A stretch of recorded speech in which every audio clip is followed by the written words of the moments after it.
Before we go tonight, I know there are at least 3 of us at this table who have one larger-than-life man to thank, at least in part, for our careers. Benjamin Crowningshield Bradlee died this week. He was the editor of the Washington Post and the man most famous for shepherding the Watergate coverage that drove Richard Nixon from office.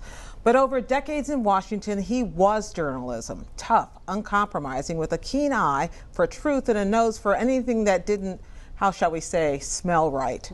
John, you not only knew Ben Bradlee, but your dad was an editor at the Post who was one of his deputies, and we worked with him. Exactly. I've known Ben Bradlee since I was a little kid because my dad worked for him for a long time. Remember taking a trip with my dad, Ben, his son Dino, to the Redskins training camp, and, little kid things. The one professional setting that I had a memorable experience was the night that Richard Nixon gave the speech announcing that he would resign as president. I was a copy boy that summer at the Washington Star.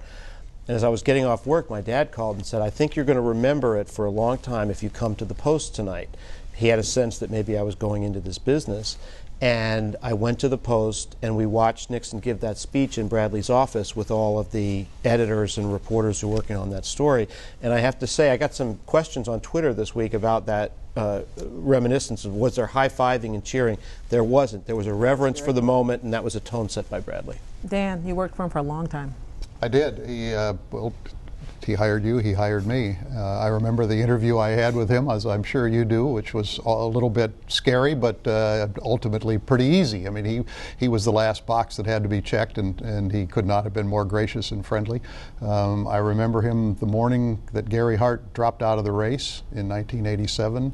And I and Ann Devroy, the late great Ann Devroy, were in his office as this was all unfolding, and he was in a conversation with one of Hart's advisors back in Colorado because we had additional information. He was a great and inspiring person to work for. He was. I do remember getting hired by him, and I tell the story online. We don't have time to talk about it now, but I have to say that he was an intimidating figure, but a lovable one. Thank you, everybody. Our condolences go out to his wife Sally and his son Quinn.